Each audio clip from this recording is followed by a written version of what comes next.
الحمد لله رب العالمين والصلاة والسلام على أشرف الأنبياء وسيد المرسلين وعلى آله وأصحابه أجمعين، أما بعد. قال المؤلف رحمه الله تعالى: أحوال البنت ثلاثة. شیخ رحمہ اللہ یہاں پر کہتے ہیں کہ بنت کے حالات جو ہیں وہ تین ہیں. یا تو وہ ایک ہوگی تو اس کو آدھا ملے گا، یا وہ ایک سے زیادہ ہوگی تو اس کو ثلثان ملے گا، یا اس کا بنت کے ساتھ ایک ابن بھی ہوگا تو للذکر مثل حظ الانثیین ملے گا. یہ مسئلہ جو ہے یہ فائدے کے طور پر ہم بیان کرتے چلیں کہ اہل فرائض جو ہیں میراث والے، جتنی بھی کتابیں میراث میں لکھی گئی ہیں، حنفی، شافعی، مالکی، حنابلہ وغیرہ نے جتنوں نے بھی لکھی ہیں،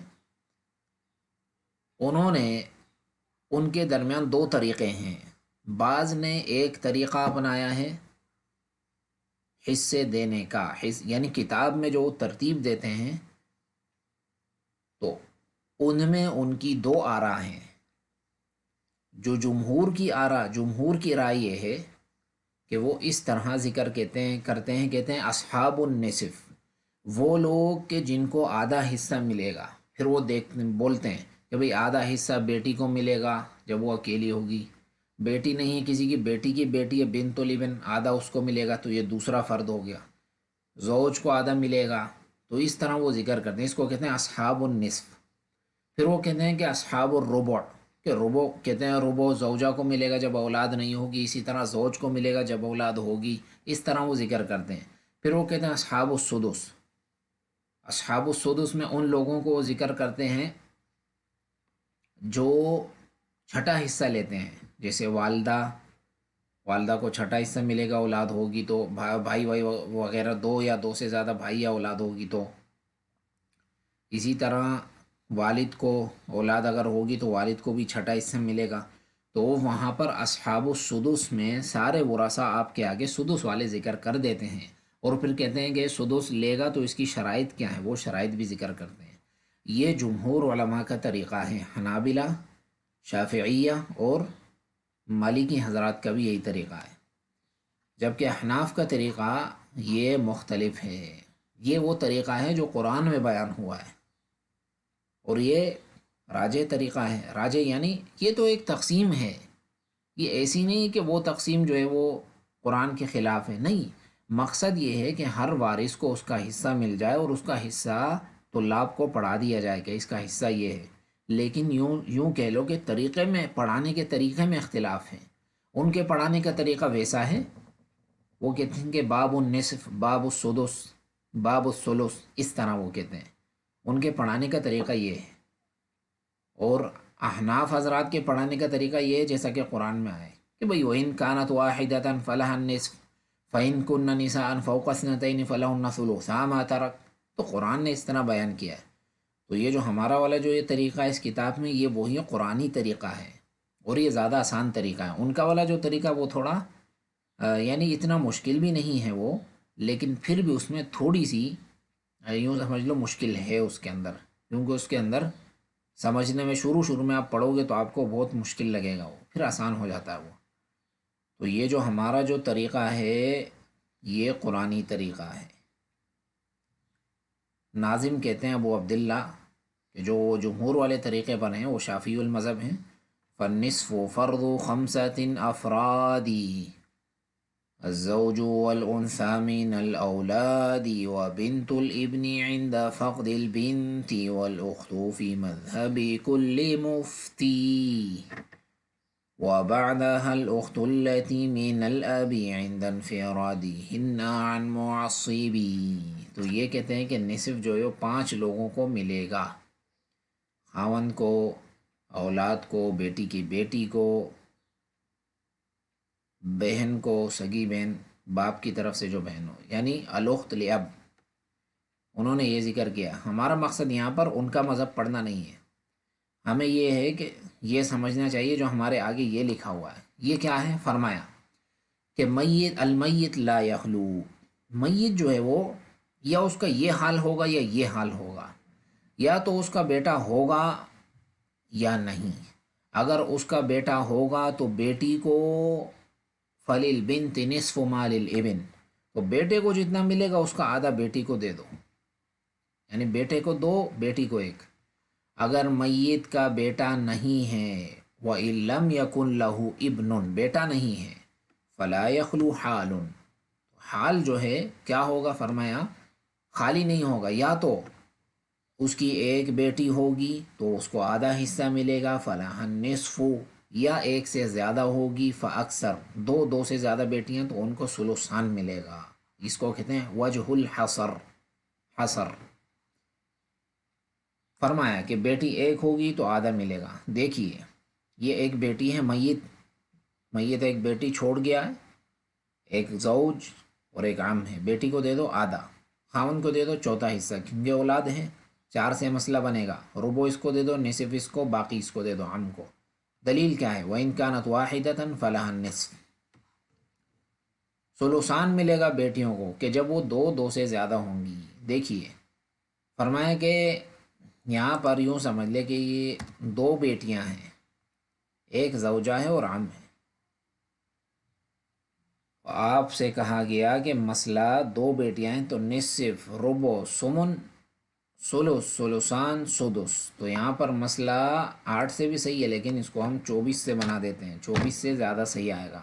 اس کو تو دے دو ثلثان 16، زوجہ کو دے دو ثمن 3، عام کو دے دو باقی، 16 اور 3 19، 19 اور 5 24، 5 اس کو دے دو، یہ ہو گئے آپ کے 24، تو مسئلہ آپ کا حل ہو گیا۔ دلیل کیا ہے ثلثان ملنے کی؟ فَإِن كُنَّ نِسَاءً فَوْقَ اثْنَتَيْنِ فَلَهُنَّ ثُلُثَا مَا تَرَكَ، ثلثان دے دو نا ان کو۔ پھر آپ سے کہا گیا کہ اگر میت کا بیٹا بھی ہوا، یعنی بیٹا بھی ہے، اس کی مذکر اولاد بھی ہے، مؤنث بھی ہے، تو فرمایا کہ بیٹے کو 2 دو، لڑکے کو 2، لڑکی کو 1 دے دو۔ یہ دیکھو ایک بیٹا ہے ایک بیٹی ہے میت کی، مسئلہ کتنے سے بنے گا؟ 3 سے بنے گا، 2 اس کو مل جائیں گے، 1 اس کو، عام کو کچھ بھی نہیں ملے گا، بیٹا ہے نا، عام کو کیوں ملے گا؟ بیٹا لے جائے گا، بیٹا بیٹی۔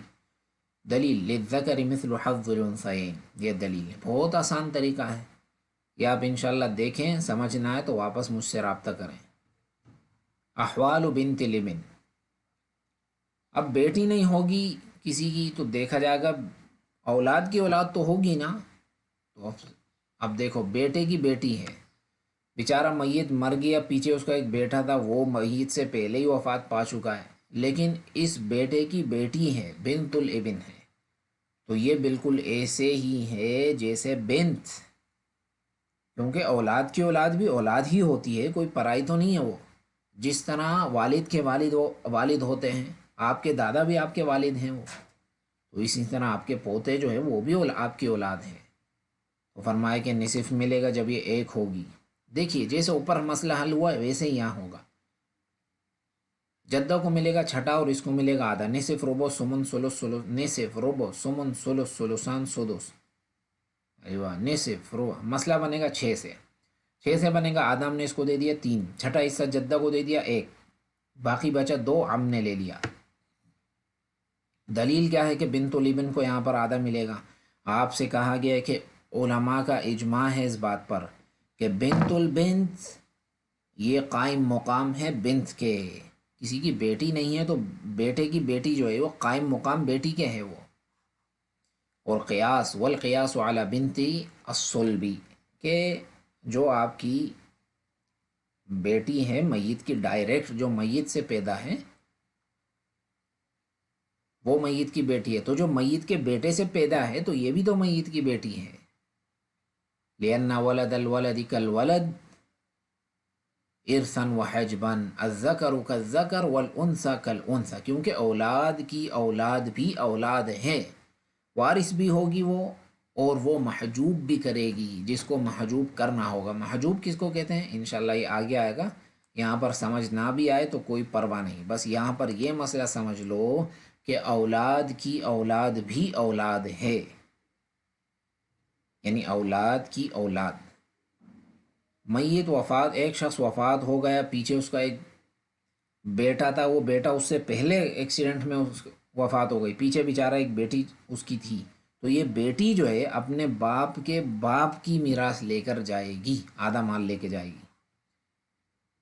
اچھا اگر یہ بنت الابن ایک سے زیادہ یہ ہوں، دو سے زیادہ ہوں، تو آپ سے فرمایا کہ ثلثان ملے گا. دیکھیے بنت زوجہ عم، بنت زوجہ عم، بنت کو کتنا ملے گا؟ آدھا ملے گا. نصف ربع ثمن، مسئلہ بنے گا 8 سے، آدھا دے دو 4، آٹھواں حصہ دے دو زوجہ کو، 4 اور 1 5، 3 بچیں گے، عام کو دے دو. دلیل کیا ہے؟ فَإِن كُنَّ نِسَاءً فوق اثنتين فلهن ثلثا ما ترك، تو ثلثین دے دو نا، ثلثان دے دو ان کو، دو سے زیادہ ہوں. اب آپ سے کہا گیا کہ وجود ابن الابن. اچھا ایک شخص مر گیا، پیچھے اس کا بیٹے کی بیٹی بھی ہے اور دوسرے بیٹے سے بیٹا بھی ہے. ایک ہے ابن الابن اور ساتھ میں ہے بنت الابن، تو یہ بالکل ایسے ہوں گے جیسے بھائی بہن. یعنی ایک جو ہے یہ میت کے بیٹے کا بیٹا ہے یہ لڑکا، لیکن یہ لڑکی میت کے بیٹے کی بیٹی ہے، یعنی اس بچے کی یہ چچا کی بیٹی ہے، اور یہ ابن جو ہے یہ والا یہ اس لڑکی کے چچا کا لڑکا ہے. تو فرمایا کہ دونوں ایک ہی درجے میں ہیں، تو للذکر مثل حظ الانثیین مال تقسیم کر دو. دیکھو فرمایا کہ میت کی 2 بیٹیاں ہیں اور پھر اس کے بعد بنت الابن اور ابن الابن ہیں، تو آپ سے فرمایا گیا کہ اس کو تو دے دو کتنا، اس کو دے دو ثلثان، بنت کو 3 سے مسئلہ ہوا، ثلثان ہم نے اس کو دے دیا. اب باقی جو بچے گا وہ ابن الابن کو ملے گا، تو یہ ایک جو ہے یہاں پر رکھیں گے ہم، یہ ان دونوں میں تقسیم ہو جائے گا. دونوں اس ایک کو 3 جگہ پر تقسیم کیا جائے گا، 2 اس کو ملیں گے، 1 اس کو ملے گا. اب ایک کو 3 پہ کیسے تقسیم ہوگا، وہ تصحیح کے اندر آپ کو باب و تصحیح اس کے لیے آپ دیکھیں گے تو سمجھ آ جائے گی. یہاں پر وہ انشاءاللہ ہم آپ کو سکھائیں گے. ایک کو آپ 3 میں ضرب دیں گے، 3 لکھیں گے، روز 3 ہے مسئلہ، اور نیچے سہم جو ہے وہ 1 ہے. 3 کو اوپر لائیں گے، 3 کو 3 میں ضرب دے دیں گے 9، 3 کو 1 میں ضرب دیں گے 3، 2 اس کو ملیں گے 1 اس کو، 3 کو 2 میں ضرب دیں گے 6، 3 3 1 بیٹی کو. اس طرح مسئلہ حل ہو جائے گا. تصحیح اگر کرنا چاہتے ہیں اس کی تو وہ ایسے ہوگی یہاں پر. یعنی یہ جگہ تو تصحیح کی نہیں ہے، لیکن ہم آپ کو تصحیح کا طریقہ ہم سکھا دیتے ہیں. دیکھیے یہ 3 ہیں،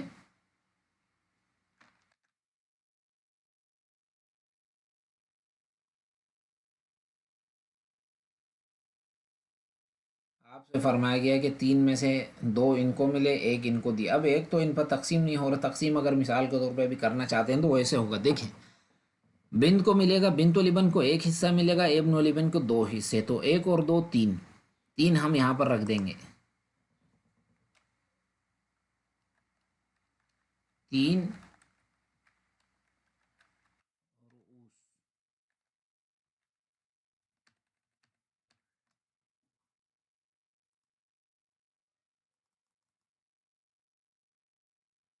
3 رؤوس ہیں یہ.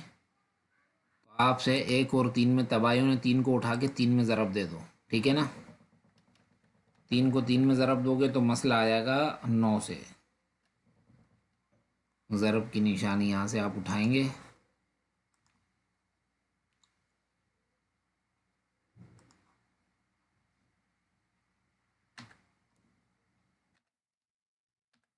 تین کو 3 میں ضرب دیں گے، مسئلہ آ جائے گا کتنے سے، 9 سے. اب دیکھیں نیچے آ جائیں،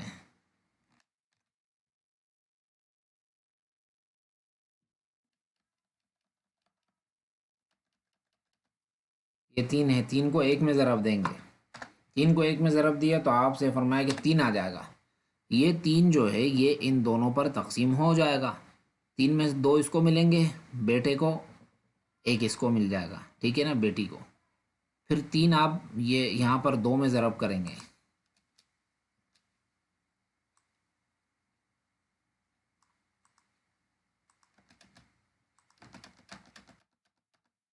3 کو آپ 2 میں ضرب کریں گے، جب 2 میں ضرب کریں گے تو آپ کے پاس آئے گا 6، 6 2 بیٹیوں پر تقسیم ہو جائے گا، ہر بیٹی کو 3 مل جائے گا، ٹھیک ہے نا، اس طرح۔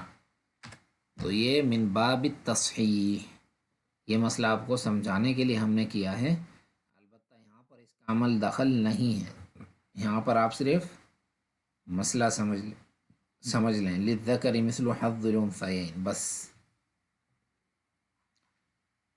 نیچے آ جائیں، فرمائے کہ کبھی کبھی ایسا ہوگا کہ بنت و لبن کو چھٹا حصہ بھی ملے گا۔ چھٹا اس کو کب ملے گا؟ فرمائے کہ جب ایک بیٹی ہوگی تو بیٹی کو چھٹا دے دیں گے، بیٹی کو آدھا دے دیں گے، آدھا حصہ دینے کے بعد ایک چھٹا حصہ جو ہے بنت و لبن کو مل جائے گا، تکملتاً للثلثین، تکملتاً للثلثین۔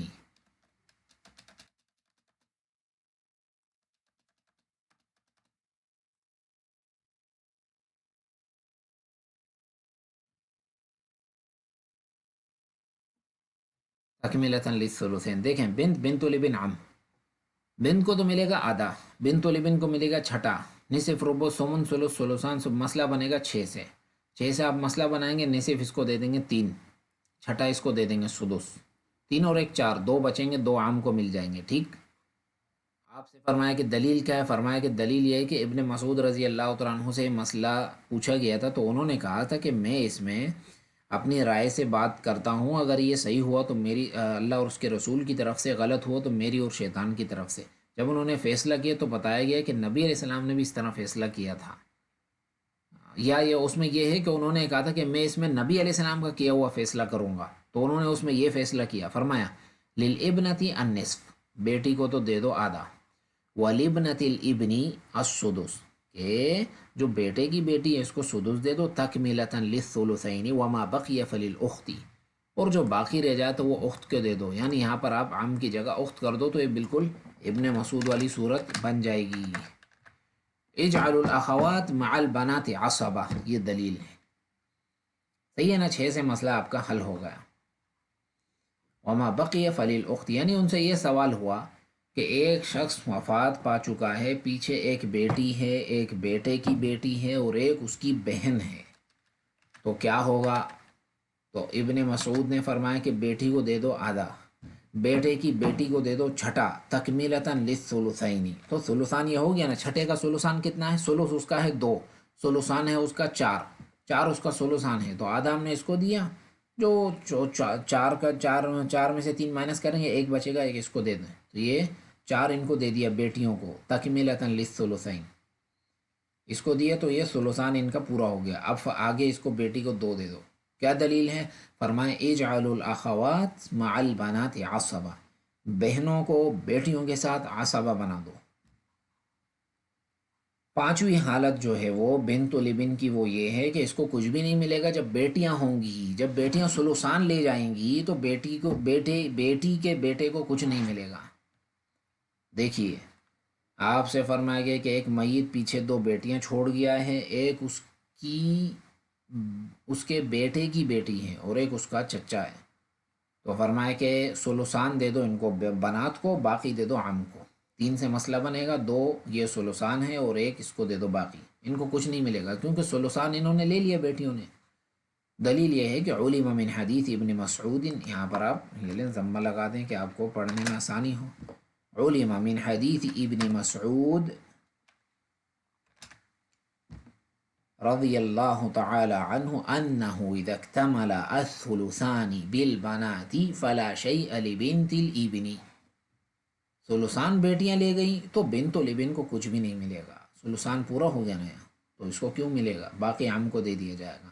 تو یہ بالکل ایسے ہی یاد کرنے آپ نے کہ بیٹے کے بنت و لبن کو کچھ بھی نہیں ملے گا جب 2 بیٹیاں ہوں گی، بنت و لبن کو کچھ بھی نہیں ملے گا جب بیٹا ہو، کیونکہ بیٹا جب ہوتا ہے، بیٹا جب میت کا ہوتا ہے تو میت کے پوتے کو کچھ نہیں ملتا، بیٹے کے بیٹے کو، وہ بیٹا لے جائے گا سارا مال، تو میت کے بیٹے کی موجودگی میں جب بیٹے کا بیٹا مال نہیں لیتا تو بیٹے کی بیٹی کیسے لے سکتی ہے مال؟ یہی دلیل ہے، لِأَنَّ بِالْإِبْنِ يَسْقُطُ ابْنَ الْإِبْنِ فَبِنْتُ الْإِبْنِ أَوْلَى أَن تَسْقُطَ۔ اولا بالسخ اولا ان تسقط، اس طرح لکھ دیں آپ یہاں پر، اولا ان تسقط. دیکھیں جی، میت کی وفات ہوئی، پیچھے وہ ایک بیٹے کی بیٹی چھوڑ گیا، بنت الابن، ایک اس کا ابن ہے. فرمایا کہ ابن کو تو دے دو سارا مال، نہیں ایک اس کا جد بھی ہے، تو جد کو دے دو چھٹا حصہ، باقی سارا مال بیٹے کو دے دو. چھ سے مال مسئلہ بنے گا، چھٹا حصہ اس کو، باقی بیٹے کو ملے گا. بنت الابن کو کچھ بھی نہیں ملے گا، کیونکہ بیٹا جب ہوتا ہے تو ابن الابن کو کچھ نہیں ملتا، تو بنت الابن کو کیسے مل سکتا ہے؟ یہ انشاءاللہ احوال البنت اور بنت الابن یہ آپ نے یاد کر لینے ہیں. انشاءاللہ اگلے درس میں اس کو مزید آگے پڑھیں گے. واللہ اعلم وصلی اللہ علی نبینا وسلم.